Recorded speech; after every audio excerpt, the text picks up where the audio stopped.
commencer à ma droite par présenter mes invités. Alexandre Josse. Bonjour Alexandre. Bonjour Marion. Bienvenue sur ce plateau. Merci. Tu es fondateur de la Fabrique Spinoza. Tout à fait. Alors, la Fabrique Spinoza en un tweet. Eh bien, c'est le mouvement du bonheur citoyen, tout simplement.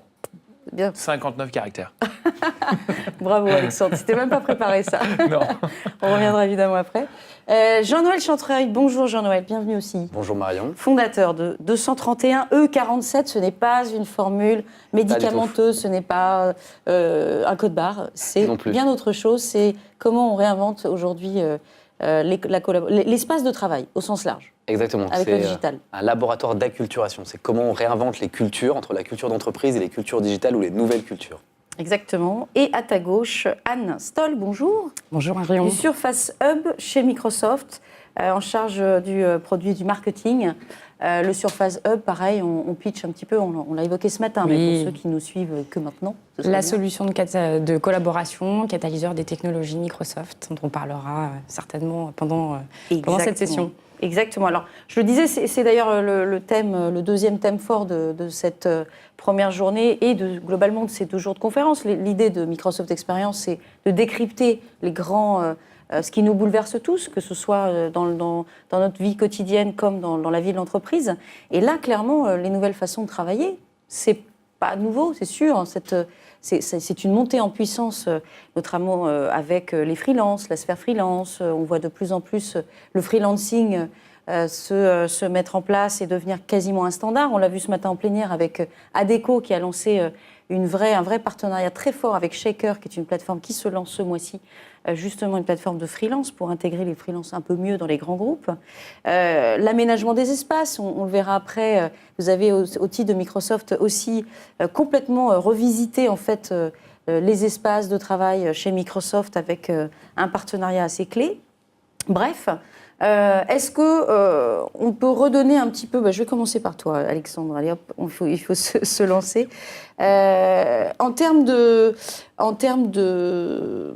constat, si on prend un peu une vision de hauteur, comment tu décryptes aujourd'hui la façon de travailler globalement dans l'entreprise ? Nous, notre prisme d'analyse à la Fabrique Spinoza, c'est celui du bonheur et il nous permet de mieux comprendre les choses. Et on observe qu'il y a une date fondatrice, c'est celle du 14 février 2015, moment auquel Martin Messonnier diffuse pour la première fois son documentaire « Le bonheur au travail », qui aura 308 000 vues en web et télé, le documentaire le plus vu de l'histoire d'Arte. Et pour moi, ça veut dire quelque chose. C'est l'évolution, la prise en compte d'un besoin des collaborateurs de travailler autrement. Et parallèlement, on voit émerger une autre terminologie qui est celle de l'entreprise libérée. Et pour donner un beau nom à ça, une belle définition, c'est une entreprise dans laquelle n'importe quel collaborateur est susceptible de prendre n'importe quelle décision relative à son travail sans être entravé par une hiérarchie ou par des procédures.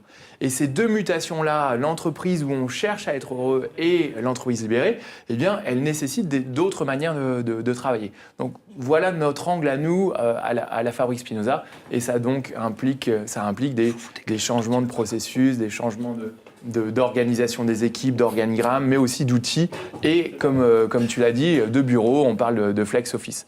Donc en résumé, notre sentiment, c'est que les mutations à l'œuvre, elles résultent de besoins d'épanouissement au travail et de besoins de comportement et de liberté et d'autonomie différents dans le monde du travail. Et de ceci découle tout le reste. Anne, je vois que tu acquiesces, donc oui, tout à fait d'accord. Du côté de Microsoft, c'est pareil. Quels sont justement les modes d'organisation les plus adaptés aujourd'hui ? Parce que ce que tu dis est valable sur les startups, mais les attentes sont les mêmes sur des entreprises beaucoup plus larges, non ? Absolument. L'agilité, effectivement, c'est un maître mot. Aujourd'hui, on travaille, on développe des outils qu'on met effectivement à disposition des employeurs, des employés, pour leur permettre effectivement d'être plus efficaces, d'être plus productifs, d'être plus créatifs également, parce que chez nous, c'est aussi un des fondamentaux dans notre aujourd'hui stratégie sur le modern workplace, la nouvelle manière de travailler. on veut effectivement pousser fortement en fait, cette idée de la créativité. Pourquoi ? Parce que les études le révèlent, les employeurs en fait, demandent à ce que leurs employés soient plus créatifs et les employés d'ailleurs aussi ont ce besoin et cette envie forte. C'est ce que j'allais dire. En fait, la première question, j'aurais dû la poser comme ça, c'est qu'est-ce qu'ils attendent les collaborateurs au sens large aujourd'hui ? C'est la vraie question. Qu'est-ce qu'on attend, nous, en tant que collaborateurs de l'entreprise ? Je pense qu'un constat, on est dans une émission plutôt joyeuse, mais on peut s'autoriser à dire que les hommes et les femmes sont fatigués quand même. Lorsqu'on les interroge sur des grands échantillons, quand on leur demande quelle est l'émotion la plus prégnante que vous avez vécue ces 2 dernières semaines, c'est la fatigue qui vient en premier, avant le stress, avant les autres. En Europe. En Europe, occidentale. merci. Ailleurs, oui, en Corée du Sud aussi, mais ils partent peut-être particulièrement en Europe.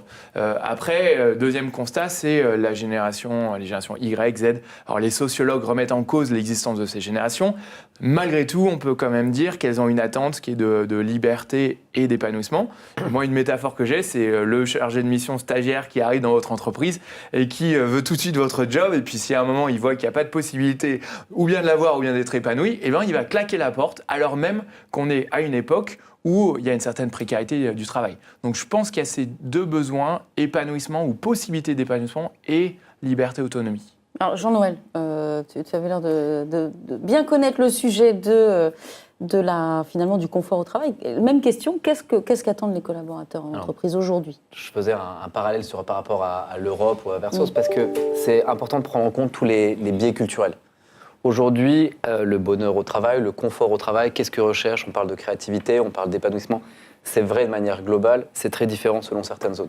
On ne peut pas parler des attentes d'Amérique, Amérique du Sud, d'Asie de la même façon. Enfin, au Japon ou en France, on a vraiment 2 systèmes différents avec des paradigmes différents. Mais clairement, sur la partie créativité et sur la partie épanouissement, ça renvoie l'image que tout le monde attend à avoir plus de contexte, à avoir plus de sens au travail. Et en fait, c'est cette recherche de sens qui motive beaucoup plus. Et dans cette recherche de sens, il y a aussi une partie de « j'ai envie de me sentir bien là où je suis maintenant ». Ce qui renvoie à l'épanouissement, ce qui renvoie à la créativité. On a envie de pouvoir faire appel à ses capacités, ses connaissances, ses différentes postures pour pouvoir produire le mieux pour soi d'abord et ensuite pour l'entreprise. Chez moi, j'ai un petit point de nuance à faire par rapport à ce que tu disais, Marion, tout à l'heure, sur cette vision que l'épanouissement et les nouvelles manières de travailler, elles étaient plus adaptées au monde des startups, des jeunes organisations ou des petites organisations. Je pense que ça, il faut le remettre en cause. Et dans le livre « Réinventer les organisations » de Frédéric Laloux, il met en avant le fait que des organisations aussi larges que 80 000 collaborateurs se dotent de moyens de travailler différemment. Et la question d'après, c'est est-ce que ça marche ? Et cette entreprise à laquelle je pense, Buurtzorg, en Hollande, elle a réussi en 6 ans à capturer 2/3 de parts de marché. Alors le mot n'est pas joli vu le contexte, puisque c'est dans le monde des infirmiers et infirmières de proximité. Mais je dis ça pour souligner le fait que d'une part, ça permet de répondre à des besoins fondamentaux des individus, mais en même temps, ça génère une meilleure manière de travailler, une plus grande performance dans les organisations. Et c'est possible dans tout type d'entreprise. Alors revenons sur le prisme du digital appliqué finalement au confort au travail. Comment on devient meilleur au travail ? Parce qu'il est question quand même de performance aussi, il ne faut pas oublier, en dehors de finalement le moteur créatif, il est là aussi, il est d'être plus performant, d'être meilleur, d'apprendre aussi, même dans son travail. Comment est-ce qu'on en parle, et on en parle du côté de Microsoft justement ? Alors, l'accessibilité à l'information. Tout à l'heure, Alexandre évoquait effectivement la notion aussi de verticalité / d'horizontalité. Aujourd'hui, c'est un vrai sujet. Et effectivement, la génération des millennials notamment a une manière de travailler et va avoir demain une manière de travailler très très différente de la manière dont on fonctionnait les années précédentes. C'est assez intéressant, ce qui effectivement recherche, et je rejoins tout à fait le propos de Jean-Noël, c'est le fait d'avoir un sens, donner un sens à ce que l'on fait. Et c'est pas uniquement une tâche, au contraire, c'est de pouvoir aller bien au-delà de ça. Et ça passe notamment par le fait d'accéder à l'information et d'y accéder rapidement. Aujourd'hui, en fait, on est un peu assailli d'informations qui viennent de toutes parts, que ce soit de son organisation, que ce soit de l'extérieur. Faire un tri dans tout ça n'est pas aisé. Et c'est vrai que l'intelligence artificielle dans ce cadre-là fait sens parce qu'elle vous permet en fait d'accéder à l'information beaucoup plus rapidement parce qu'aujourd'hui on a développé des bots qui vous permettent effectivement très facilement dans votre flot d'informations de retrouver l'information pertinente que vous cherchez sur le moment, également de comprendre aussi les personnes avec qui vous interagissez, qui sont-elles, d'où elles viennent, ça c'est Graph, Microsoft Graph. Donc on a tout un tas effectivement de solutions qui sont développées aujourd'hui pour vous permettre d'être plus efficace, d'être plus rapide dans son exécution et donc de laisser place finalement à quelque chose de plus important qui vous anime, vous aussi, parce que c'est pas uniquement finalement répondre à un objectif, c'est aussi la façon dont on peut s'amuser, dont on peut trouver une source de bonheur, de bien-être dans son quotidien, parce que justement toutes ces tâches un peu subalternes, le fait de chercher de l'information, etc., prennent du temps et c'est pas du temps qualitatif. Il y a valeur ajoutée. Je vais juste du coup rebondir en disant, c'est là où c'est intéressant, et d'un point de vue d'un prisme très RH, de dire que la robotisation, et je mets robotisation au sens large, va donner justement bien plus de place à l'humain, parce que du coup on va faire ressortir la partie créativité, la partie lien ou échange, et on parlait des freelances, et pour revenir à ce qu'on disait au départ, de plus en plus de freelances, le DRH va tendre à devenir aussi, ou à s'octroyer un Chief Freelance Officer, et c'est de dire comment on fait pour gérer tout ça. Cet épanouissement de personnes qui ne sont pas dans l'entreprise. Parce qu'on parlait des petites, des grandes entreprises. Comment on fait pour justement que ces personnes qui arrivent à un moment pour une tâche donnée, et même qui sont aidées, pour ensuite mieux s'épanouir dans quelque chose où il n'y a pas de place intrinsèquement pour eux. Il y a un joli livre dont le titre s'appelle « Manager les absents » et je trouve que c'est symptomatique comme titre. Ouais. Moi, ce que ça m'évoque, c'est si on s'autorise un peu de joie dans les mots, on peut imaginer que les outils dont on parle, ils permettent de passer de l'enfouissement électronique à l'épanouissement électronique. Vous savez, on reçoit un email quand on est employé, ça dépend des statistiques, mais entre les 3 et 10 minutes. Lorsque l'email arrive, vous savez quelle est la réaction physiologique de l'individu ? Un feu, c'est ça ? Un feu, ah oui, j'aime bien. Le pompier avec la barre qui descend. Alors oui, c'est un peu ça, mais alors la montée des eaux. Biologiquement, ça se manifeste par une courte apnée. C'est-à-dire, je bloque ma respiration parce que je ne sais pas si je vais me prendre un scud de quelqu'un, quel type de nouvelle, un nouveau projet. Et donc, j'appelle de mes voeux que ces outils permettent à des individus de mieux gérer le flux d'informations. Et pour illustrer ces outils d'intelligence artificielle, il y a un patron que j'estime beaucoup qui s'appelle Duc Aduong. Et lui, il explique qu'un message, on a 2 options. Ou bien il est envoyé par email en copie tout le monde et là, il pollue. Ou bien il envoie à une personne et à ce moment-là, il y a de la cachotterie et l'information n'est pas disponible. Et les mécanismes d'intelligence artificielle, ils permettent d'envoyer un message sur un réseau social et qu'il soit transparent, accessible à tous, mais que l'intelligence artificielle l'achemine exactement aux personnes qui en ont besoin. Et tout d'un coup, on respire un petit peu plus. En fait, c'est cette fameuse infobésité, on est submergé, on ne sait plus comment traiter l'info, donc plus traiter les priorités, en fait. C'est exactement ça. En fait, on en est là, quoi. Avec encore un petit ajout qui est qu'on peut espérer que ces outils-là, ils permettent à la fois de communiquer de l'information, mais aussi de l'émotion. Moi, toujours ce Duc Aduong, il parle de différents flux dont nous sommes les récepteurs et les émetteurs. On reçoit de l'argent, de l'information dans la vie, mais aussi de la reconnaissance, de la confiance et des émotions.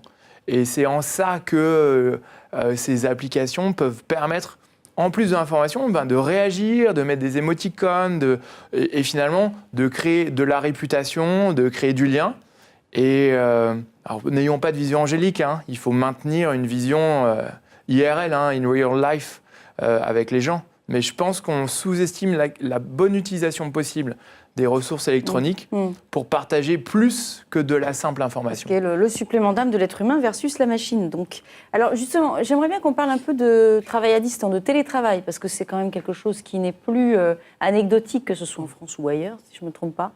Encore plus avec la loi travail, effectivement. Avec la loi de travail qui change. Qui va effectivement faire que le travail à distance... En fait, le lieu de travail n'est plus le seul et unique lieu où on travaille. Voilà. Aujourd'hui, on peut travailler de n'importe où, on peut travailler de chez soi, on peut travailler dans les transports parce qu'on a rendez-vous chez son client, dans les avions, etc., parce qu'effectivement, besoin de voyager. Et aujourd'hui, ces équipes qui sont effectivement mobiles, elles sont de plus en plus importantes. Donc aujourd'hui, on a à peu près 37% des employés qui sont mobiles.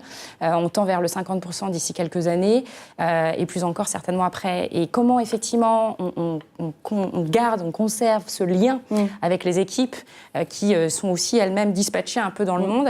On a aujourd'hui effectivement des outils de réseaux sociaux, en fait, mais d'entreprises, alors comme Yammer bien évidemment, comme Teams, et qui permettent justement, pour rebondir sur le côté email, non plus d'avoir peut-être ce stress de l'arrivée d'un email.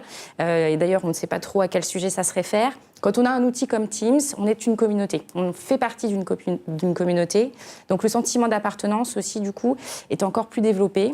Et on peut, du coup, effectivement aussi interagir de manière direct, live, avec quelqu'un, si la personne est connectée. On peut également se partager des documents, interagir ensemble sur un seul et même document, dans l'idée d'une mission. Voilà, on a un projet ensemble, qu'on mène ensemble, on est 10, on est 20, on est 30, et donc on a effectivement besoin de travailler sur ce projet-là, tous ensemble, mais pour autant, on est avec des décalages horaires, on n'est pas forcément aux mêmes endroits, mais on a aussi quand même besoin de se retrouver.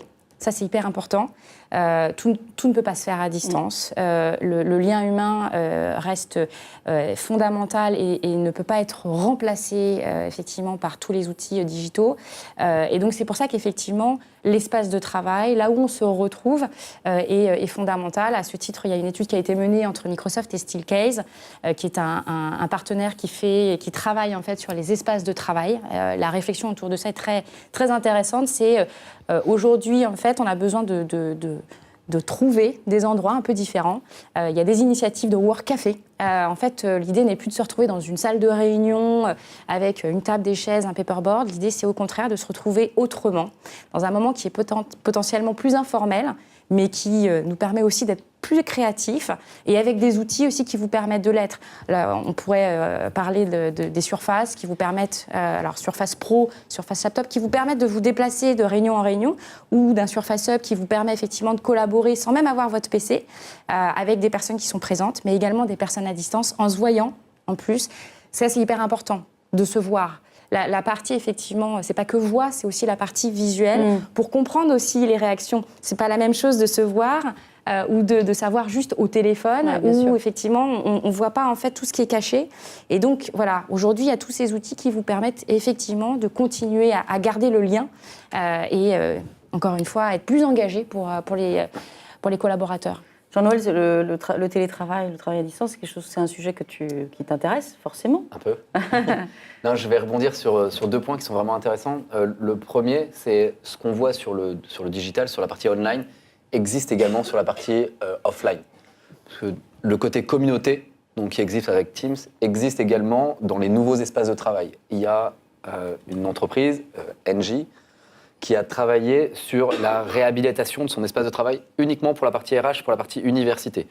Et bien, au bout de quelques mois d'usage, qu'est-ce qui se rend compte ? Il y a la communauté près des plantes, il y a la communauté près de la fenêtre, il y a la communauté vers la machine à café, etc. etc. Très grosse communauté, donc dans l'idée, le côté communautaire qui existe se reproduit. On a un besoin tribal, essentiel depuis la nuit des temps et qui continue de s'accroître. Donc on a été mis dans des petits silos au départ, dans des petits bureaux fermés. Maintenant on réouvre tout, maintenant il y a des grands espaces transparents, mais c'est la même chose. Et le deuxième point qui est vraiment intéressant, c'est, là je vais citer un grand gastronome qui est McDo en disant « venez comme vous êtes ». Le côté « venez comme vous êtes » existe vraiment. Les gens ont envie de travailler dans des espaces où ils se sentent bien, et à corroler avec le côté épanouissement. On assiste, donc les work cafés, mais on assiste à des appartements-bureaux où il y a des canapés, où il y a beaucoup de lumière, où il y a des jolis matériaux, du bois, des grandes tables, où on peut rentrer en interaction avec les gens, les échanges, encore une fois, où on n'a pas juste une machine où on met des petites pièces dedans pour avoir des bars. J'ai rien contre les bars céréales, mais où on peut avoir des fruits frais, où on peut avoir... Exactement. Il y a une vraie recherche de qualité de vie professionnelle en adéquation avec une qualité de vie personnelle. Et c'est là où c'est important. Donc il ne faut surtout pas résumer le nouvel espace de travail au baby-foot, ça va beaucoup plus loin que ça. Exactement. Ça me rappelle une phrase de Fanny Pescioda, que peut-être vous connaissez, qui est la formidable fondatrice de My Little Paris, et qui dit ceci, parce qu'elle le vit et elle le travaille jusque dans le moindre détail. Pour elle, il n'y a pas que des esprits créatifs, il y a des environnements créatifs qui font que l'humain est créatif. D'où la maison où elle invite ses collaborateurs parisien évidemment, mais sur d'autres sites, elle ouvre au Japon, on la salue d'ailleurs, à venir dans une vraie maison à Paris pour faire des off-site. Mélangés avec des clients, on fait des séminaires dans le grenier et on réfléchit ensemble et on travaille ensemble. Ça, c'est formidable. Et on le voit aussi avec l'explosion des châteaux formes, ou avec le côté pour les salles de séminaire, mais on le voit aussi avec l'explosion de certaines... alors là, je vais reprendre pour les petites... au départ, les petites organisations, les start-up retraites. Les retraites start-up où on prend toute son équipe, plutôt que de rester à Paris, on emmène tout le monde à Bali, on est à côté de la plage, la vie est beaucoup moins chère et tout va bien. C'est juste le billet d'avion. Et bien, étonnamment... Du coup, on travaille beaucoup sur le sujet. Étonnamment, les grands groupes commencent à adopter les mêmes choses. Parce que être créatif sous contrainte, ça n'existe pas.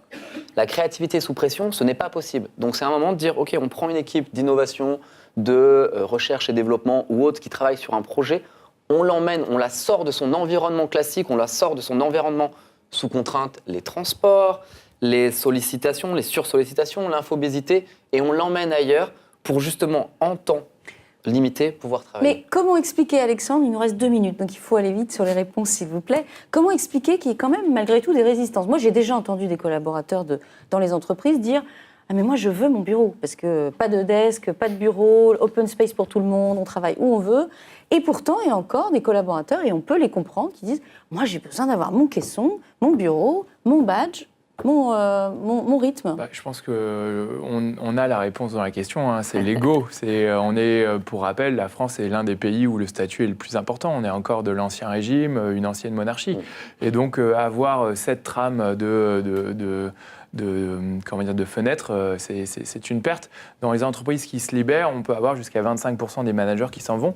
Et je pense que la digitalisation, elle renforce ce phénomène. C'est tout d'un coup, j'ai plus mon bureau, mais quelque part, dans l'espace électronique, l'information que je gardais pour moi et qui était source de mon pouvoir devient accessible à tous. Et pour le présenter et terminer sur une note positive, je pense qu'une des vertus de ces espaces collaboratifs, en vie réelle ou online, c'est de permettre un partage de l'information plus large et donc un sentiment de reconnaissance, de confiance et une plus grande efficacité dans son travail. Un dernier mot ? Oui, alors effectivement, cette transformation, elle se doit d'être accompagnée. On en parle, effectivement, on parle de tous les outils qui sont aujourd'hui mis à disposition et puis des futurs, mais cette fameuse résistance au changement, c'est juste humain et elle se doit d'être accompagnée. C'est un des sujets notamment que porte ou doit porter un DRH aujourd'hui, c'est effectivement faire que on aide aussi tous ces collaborateurs à adopter aussi ça. Et effectivement, il y a aujourd'hui beaucoup de nos partenaires qui travaillent là-dessus pour que la confiance, pour que l'adhésion totale, et elle ne soit pas forcée, effectivement, qu'elle soit vraiment acceptée. Bon, ça prend du temps, mais elle est nécessaire, ce support est nécessaire. Un dernier mot, parce qu'on va présenter le livre que je vois à côté de toi, Jean-Noël, c'est l'heure de la pub. Tiens. Pour RH et Digital, j'en parle, de Jean-Noël Chantreuil. C'est aux éditions Diathénéo. Comme le Lalou, ça. Exactement, et Alexandre aussi. Merci à tous les trois. L'année prochaine, on reparlera peut-être des espaces de travail TV. Alors, il faut réinventer les plateaux, le public, c'est probablement aussi un enjeu. Merci à tous les trois d'avoir participé à cette émission. On va se retrouver dans quelques minutes, pas dans quelques minutes, puisqu'il y a une session Microsoft sur Dynamics 365 présentée par Laurie Vauxel. C'est dans quelques instants, et nous, on se retrouve après, bien sûr, pour continuer sur les grands enjeux de la transformation numérique avec un nouveau plateau. À tout à l'heure.